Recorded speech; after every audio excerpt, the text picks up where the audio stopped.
할렐루야. 풍요로운 교회를 찾아와 주신 모든 분들을 주님의 이름으로 환영하고 축복합니다. 저는 오늘 여러분들과 함께 하나님을 아는 것이라는 말씀의 제목으로 함께 은혜의 말씀을 나누고자 합니다. 에베소서 말씀의 주제를 한마디로 정의한다면 교회라고 말할 수 있습니다. 바울 사도는 에베소서 말씀을 통해서 교회를 통한 하나님의 구원 계획을 설명하고 있고요. 그런 의미에서 에베소서 1장은 성도의 구원을 위한 성부 하나님의 예정하심과 또 성자 하나님의 희생 그리고 성령 하나님의 인치심에 관해서 설명하고 있습니다. 그리고 이제 바울 사도는 에베소 성도들을 바라보면서 그들의 믿음과 사랑의 실천으로 인하여 하나님 앞에 감사 기도를 드리고 있는 것입니다. 에베소 성도들의 믿음은 주님 안에서 간절한 믿음이었고 그들의 사랑은 모든 성도들을 향한 사랑이었습니다. 그 사랑은 모든 교회 구성원 안에 흘러 넘쳐서 이웃을 섬기고 사랑하는 데까지 그 사랑이 흘러 넘치는 그런 사랑이었던 것입니다. 따라서 바울 자신이 개척하고 눈물과 정성으로 섬겼던 그 에베소 교회가 든든히 세워져 가는 모습은 정말 하나님 앞에 감사할 수밖에 없는 교회의 모습이었던 것이죠. 여러분 생각해 보십시오. 그 바울 사도의 마음이, 그 바울 사도의 기분이 얼마나 기쁘고 얼마나 감사했을까요? 아마 선교지에 여러 교회를 세우면서 그 교회들이 든든히 서가는 모습, 교인들의 믿음과 사랑이 넘쳐나는 모습을 보는 것이 그의 인생에서 가장 기쁜 일이고 보람되고 감사한 일이 아니었겠습니까? 그리고 이제 바울 사도는 에베소 성도들을 위해서 기도하기 시작하는 거예요. 말하자면 중보 기도하는 겁니다. 바울 사도는 에베소 성도들을 위해서 어떤 기도를 하고 싶었을까요? 이렇게 든든히 세워져 가고 하나님의 은혜 가운데 믿음과 사랑으로 성장해가는 에베소 교인들을 위해서 그는 어떤 중보 기도를 하기 원했을까요? 오늘 이 본문 17절 말씀을 보시면 우리 주 예수 그리스도의 하나님 영광의 아버지께서 지혜와 계시의 영을 너희에게 주사 하나님을 알게 하시고 라고 말씀하고 있습니다. 그렇습니다, 여러분. 오늘 설교 말씀의 제목과도 같이 하나님을 아는 것, 이것이 바울 사도가 에베소 교인들을 위해서 기도하는 가장 중요하고 가장 큰 이유라는 것이죠. 그러나 여러분, 사실 하나님을 아는 문제에 있어서 먼저 우리가 생각해 보아야 할 것은 과연 우리가 하나님을 알 수 있는 존재인가? 라는 것을 먼저 좀 생각해 봐야 해요. 성경은 불행하게도 인간은 하나님을 찾을 수도 없고 스스로 만날 수도 없는 존재였다라고 말하고 있습니다. 죄의 문제는 하나님과 인간 사이를 멀리 떨어뜨려 놨고 하나님과의 교제가 끊어지게 하였던 거예요. 인간은 더 이상 자신의 지식으로 하나님을 만나거나 찾을 수 없는 존재입니다. 그래서 고린도전서 1장 21절 말씀에 이렇게 말씀하고 있어요. 하나님의 지혜에 있어서는 이 세상이 자기 지혜로 하나님을 알지 못하므로 하나님께서 전도에 미련한 것으로 믿는 자들을 구원하시기를 기뻐하셨도다 라고 말씀하고 있습니다. 세상이 자기 지혜로는 하나님을 알지 못한다, 자기 지혜로는 하나님을 찾을 수 없다 라고 분명히 말하고 있는 거예요. 인간들은 세상적인 노력으로 하나님처럼 되려고 부단히 노력하지만, 그래서 과학이 발달하고 문명이 발달하였지만 인간은 더 깊은 불안과 우울 증세에 시달리고 있는 거죠. 요즘도 여러분, 지금 같은 팬데믹 상황 속에서 이 우울 증세들이 더 많이 나타나고 있어요. 따라서 오늘 본문에서 사도 바울은 인간이 하나님을 아는 것만이 구원의 길임을 분명히 말하고 있는 겁니다. 인간의 지혜로는 하나님을 찾을 수 없었지만 하나님은 그 전도에 미련한 것을 통해서 믿는 하나님의 백성들에게 나타내신다라고 하는 거예요. 그리고 하나님을 알리시는 겁니다. 오늘 본문의 말씀에서처럼 하나님을 알게 하시고 라고 바울 사도는 기도하고 있는 거죠. 바울 사도는 에베소 교인들에게 하나님을 아는 지식이 풍성해지도록 기도하고 있습니다. 예수님을 믿는다고 하는 것, 예수님을 영접했다고 하는 것, 그것만으로 신앙생활이 끝나는 것이 아니라 이것은 신앙생활의 시작에 불과하다라고 하는 거예요. 영적인 어린 아이들과 같은 성도들에게 끊임없이 영의 양식을 공급받고 영적으로 자라나야 하는 존재임을 강조하고 있습니다.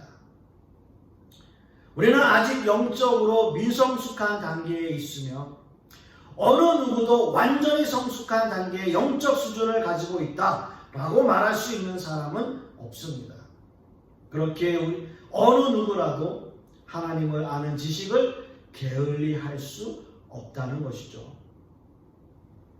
오늘 본문에서 하나님을 안다, 하나님을 안다라고 하는 말씀에서 안다라고 하는 의미의 헬라어는요, 에피기노스코라는 단어를 사용하고 있습니다. 이 단어는 위에를 의미하는 에피와 알게 하다 또는 인식하다라는 기노스코의 합성을 에피기노스코라고 하는 단어입니다. 즉, 이 단어의 의미를 보면 정확히 안다, 충분히 이해한다 라는 의미를 가지고 있는 단어입니다.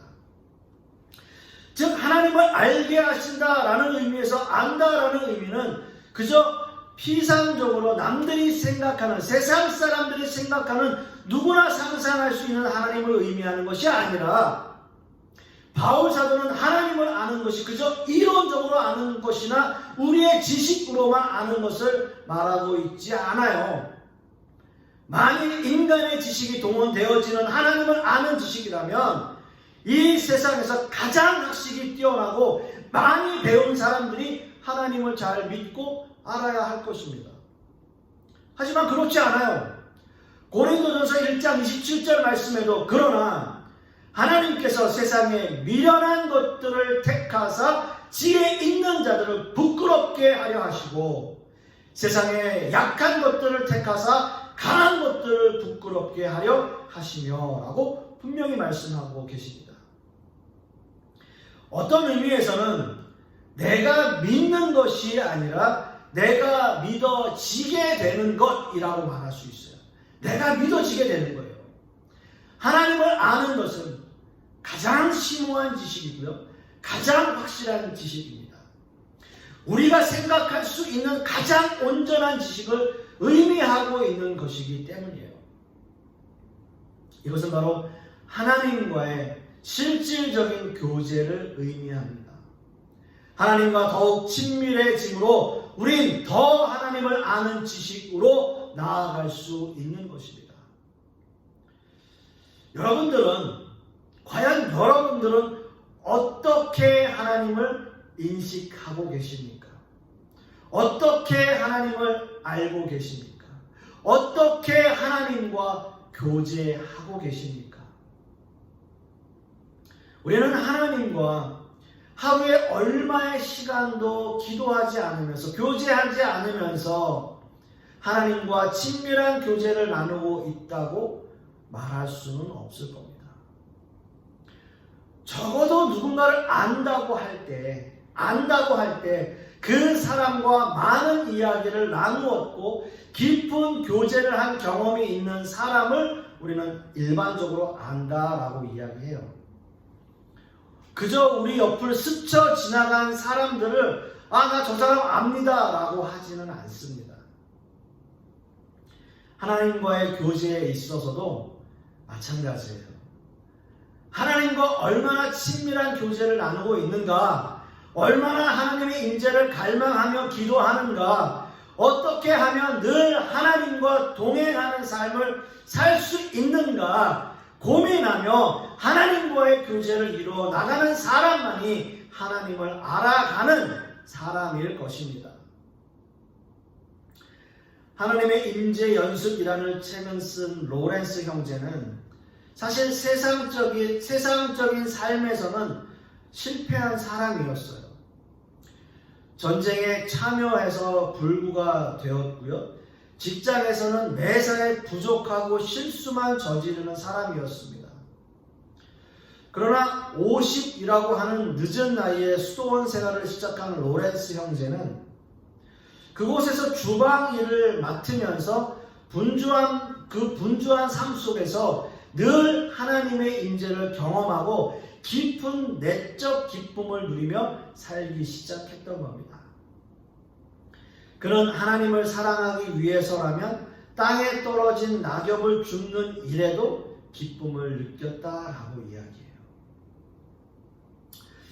사랑하는 성도 여러분, 물론 우리 모두는 현실적인 우리의 삶을 살아가면서 이렇게 로렌스 형제처럼 살기란 쉽지는 않습니다. 저 역시도 이 책을 읽으면서 많은 감동을 예전에 받았었지만 사실 이런 삶을 실천하며 살아가는 것은 어렵다라고 생각을 해요. 그렇다면 그렇게 사는 것은 불가능한 건가요? 그렇지는 않잖아요.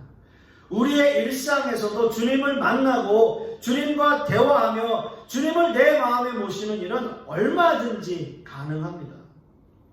하나님을 안다는 것은 얼마나 하나님과 친밀한 교제를 누리며 살아가는가라고 하는 거예요.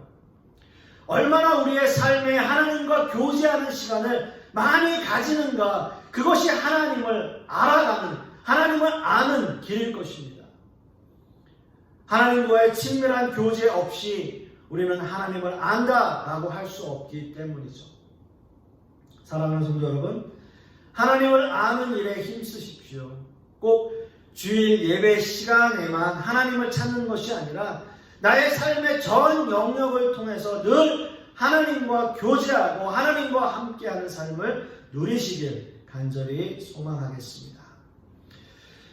그렇다면 이렇게 하나님을 알게 하는 지식의 근본은 과연 어디에서 출발하게 되었는 것일까요?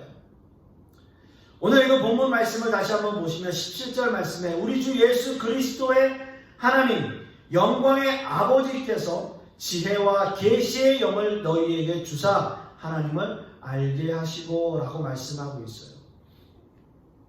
지혜와 계시의 영입니다. 지혜와 계시의 영. 먼저 이 말씀에서 우리가 살펴보아야 하는 것은 바로 지혜와 계시 그리고 영이에요. 이 문장에서 영이라고 하는 헬라어 원어는 푸뉴마라는 단어를 사용하는데요. 바람, 영 또는 성령이라는 의미를 가지고 있습니다. 즉 하나님을 알게 하는 지혜와 계시를 주시는 분이 바로 성령님이시라는 결론이에요. 성령께서 많이 지혜를 주시고 성령께서 많이 우리에게 하나님의 말씀들을 계시하시는 것입니다. 즉 우리는 성령님을 떠나서는 사람이 도저히 하나님을 아는 지식에 도달할 수 없음을 이 말씀을 통해서 깨닫게 되는 거죠. 이 지혜와 계시는 성령께 속해 있는 고유한 영역입니다. 즉 우리 역시 성령의 사람이 되지 않는다면 이런 지혜와 계시는 받을 수 없다라고 하는 거예요. 요한복음 3장 3절에서 5절 사이의 말씀을 보시면 예수께서 대답하여 이르시되 진실로 진실로 내게 이르노니 사람이 거듭나지 아니하면 하나님의 나라를 볼 수 없느니라. 니고데모가 이르되 사람이 늙으면 어떻게 날 수 있사옵나이까? 두 번째 모태에 들어갔다가 날 수 있사옵나이까? 예수께서 대답하시되 진실로 진실로 내게 이르노니 사람이 물과 성령으로 나지 아니하면 하나님의 나라에 들어갈 수 없느니라 라고 말씀하고 있습니다. 그렇습니다. 물과 성령으로 거듭난 자, 즉 성령의 사람만이 하나님의 나라에 들어갈 수 있다라고 말씀하셨어요. 거듭나는 것은 세상과 완전히 다른 영역을 의미합니다. 이것은 성령의 영역이며 성령님이 아니고서는 하나님을 아는 지식에 도달할 수 없다는 것을 의미하고 있습니다. 성령은 두 가지의 방식으로 하나님을 아는 지식에 도달하게 해주는데요. 먼저는 지혜이고 다른 하나는 계시입니다.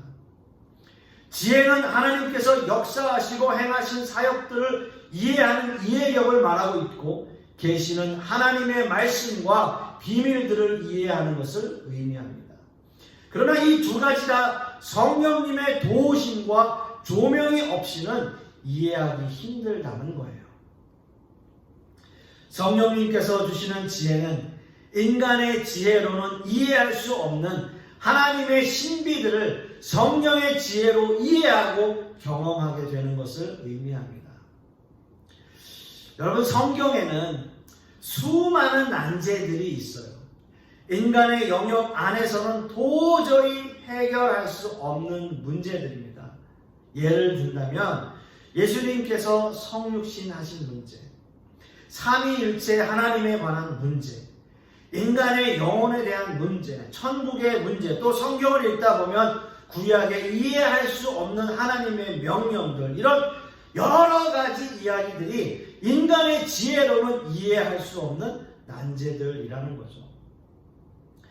그래서 대부분의 목사님들이 뭐라고 이야기합니까? 여러분 그냥 믿으세요 라고 말하는데, 사실 우리가 믿는 것이 아니라 성령께서 믿어지게 해 주셔야 하는 거예요. 모든 것들이 인간의 지혜로는 도저히 이해할 수 없는 것들이지만 성령의 조명하심과 성령의 역사로 말미암아 우리에게 지혜를 주시고 이런 하나님의 말씀들이 그냥 믿어지게 되는 거예요. 또 성령이 주시는 지혜 가운데 가장 중요한 역할은 바로 예수님의 사랑을 깨닫게 하는 겁니다. 예수님이 우리를 위해서 십자가를 지신 그 사랑을 깨닫게 하는 지혜를 주시는 거죠. 고린도전서 2장 8절에서 10절 사이의 말씀을 보시면 이 지혜는 이 세대의 통치자들이 한 사람도 알지 못하였나니 만일 알았더라면 영광의 주를 십자가에 못 박지 아니하였으리라. 기록된 바 하나님이 자기를 사랑하는 자들을 위하여 예비하신 모든 것은 눈으로 보지 못하고 귀로 듣지 못하고 사람의 마음으로 생각하지도 못하였다 함과 같으니라. 오직 하나님이 성령으로 이것을 우리에게 보이셨으니 성령은 모든 것 하나님의 깊은 것까지도 통달하시느니라 라고 말씀하고 있습니다. 이 세상의 어떤 지혜로도 주님의 십자가 사랑을 깨닫지 못해요. 그 사랑을 알았더라면 예수님을 십자가에 못 박지 않았을 겁니다. 세상 사람들은 모두 눈이 가리워졌고 귀를 막았습니다. 어느 누구도 예수님을 알아보지 못했으며 주님의 사랑을 느끼는 사람은 없었어요. 일반 사람들이라면 예수님의 십자가를 바라보며 어떤 감정을 여러분 가질까요? 아, 너무 무섭다. 너무 무서운 형벌이다. 어떻게 산 사람 몸에 못을 받고 십자가에 매달 수 있을까? 너무 끔찍하다. 그렇게 생각 또는 아무 죄도 없는 사람을 저렇게 처참하게 죽일 수 있을까? 참 억울하겠다 라는 생각 정도, 일반 사람들은 그런 생각 정도 할 수 있지 않겠습니까?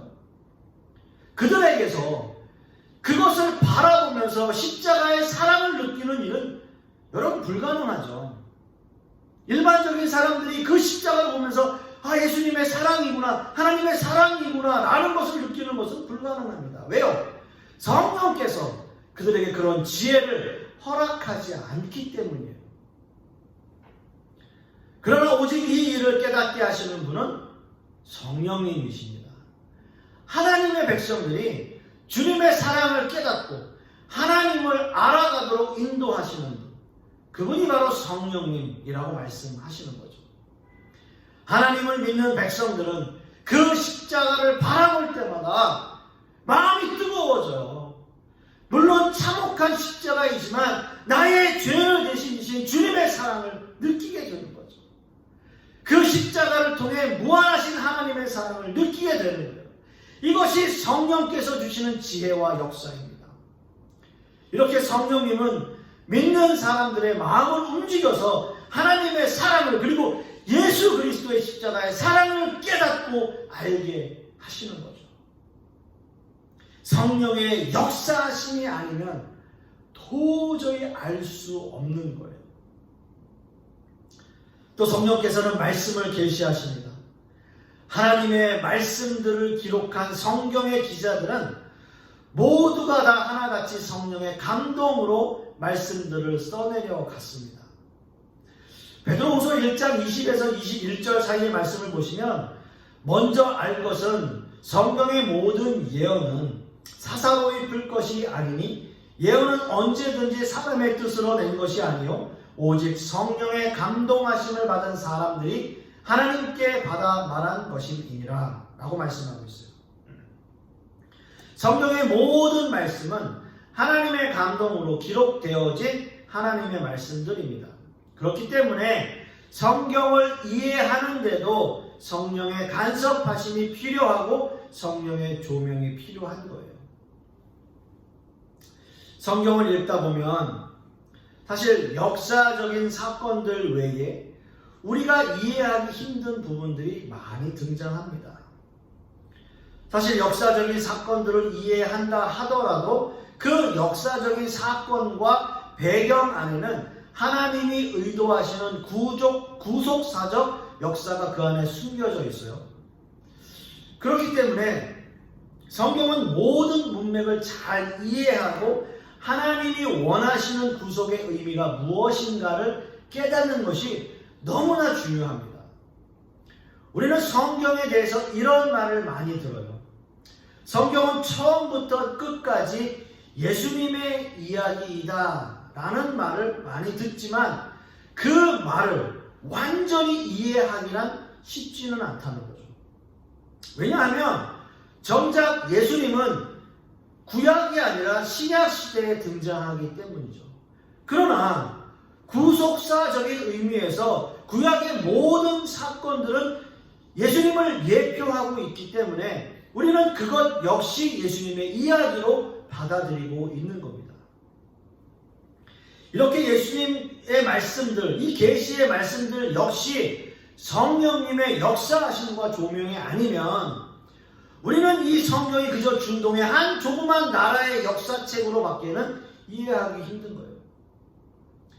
그러나 성령의 역사하심과 조명이 있다면 이 계시의 말씀을 통해 하나님이 어떻게 인류를 형성해 가시며 어떻게 죄인된 우리를 살리시기 위해서 하나님의 독생자 아들을 이 땅에 보내셨으며 그 아들 독생자 예수 그리스도를 십자가에 달리시기까지 우리를 사랑하신 그 사랑을 생각하게 하시는 분, 그분이 바로 성령님이시라는 거죠. 그렇기 때문에 말씀들이 내 현실의 삶 속에 적용이 되고 그 말씀들이 내 마음에 사무치는 경험을 하게 되는 거예요. 그런 일들이 일어나게 되는 거예요. 그런 성령의 역사하심을 여러분 경험해 보셨습니까?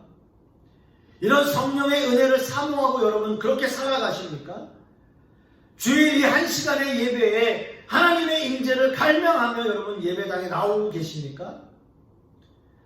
말씀이 마음에 사무쳐서 선포되는 말씀들이 여러분의 마음에 정말 와닿습니까? 여러분들은 어떤 마음으로 과연 이 자리에 앉아 계십니까? 길어야 25분에서 30분 정도의 시간도 우리는 하나님 앞에 드리지 못하고 지금도 어떻게 보면 우리의 마음속에서, 여러분 마음속에서 다른 생각하면서 이 시간을 견디고 때우고 있지는 않으십니까? 사랑하는 성도 여러분, 아마도 장담하건대 지금 시대보다 앞으로의 시대가 더 믿음 생활하기가 쉽지 않을 거예요. 지금 그 시대입니다. 너무나 힘들고 어려운 시대예요. 지금 시대는 평화를 가장한 환란의 시대이기 때문에 믿음 생활에 대한 위기의식이 없고 그저 사람들은 편한 것만 찾고 있기 때문이에요. 특히나 요즘처럼 이런 팬데믹 상황 속에서 우리는 비대면 예배에 너무나 익숙해지고 너무나 이제는 편해져서 교회에 가야 할 생각을 하지 못해요. 여러분 의식적으로 여러분이 하나님 앞에 바로 서지 않으면 아마도 여러분들의 자녀 시대에는 믿는 사람들을 찾아보기가 더 힘든 시대가 될지도 모르겠습니다. 예전에 유럽이 그랬고요. 미국도 그런 시대를 지나가고 있고요. 우리나라 역시도 그런 시대를 맞이하고 있어요. 사랑하는 성도 여러분, 우리는 열심히 신앙생활을 해야 합니다. 열심히 하나님을 알아가야 되고요. 하나님을 아는 지식에 여러분 충만하도록 성령께 도우심을 구해야 돼요. 우리의 자녀들에게 믿음의 유산을 남겨야 돼요. 그 무엇보다도 믿음의 유산을 남겨야 됩니다. 그것만이 우리가 이 시대를 믿음으로 살아가는 이유가 될 것입니다. 기도하겠습니다. 아버지 하나님, 바울 사도가 에베소 교회를 바라보면서 참 마음이 기쁘고 또 너무나 즐거웠을 것입니다. 그리고 하나님 앞에 너무나 감사한 마음이었을 것입니다. 그 교회가 믿음과 사랑으로 든든히 세워져 가는 것, 그 모습을 보는 것이 얼마나 기뻤을까요? 그러나 아버지 하나님, 그들을 위해서 기도했던 것은 그들이 정말 하나님을 알아가게 하는 것, 하나님을 아는 것, 그것이 얼마나 소중하고 귀한 것이고 또 그것이 신앙생활을 하는 사람들에게 의무이고 책임임을 기도했던 바울 사도의 모습입니다. 하나님, 그 바울 사도의 기도가 지금 이 시대를 살아가는 많은 신앙인들에게 너무나 절실하게 다가오고 있습니다. 하나님을 알아가게 하여 주시옵시고 더욱더 하나님을 아는 데 매진하는 우리 많은 성도님들이 될 수 있도록 주님께서 역사하여 주시옵소서. 이번 한 주간도 하나님의 은혜 가운데 살아갈 줄 믿사오며 예수 그리스도 이름 받들어 기도드렸사옵나이다. 아멘.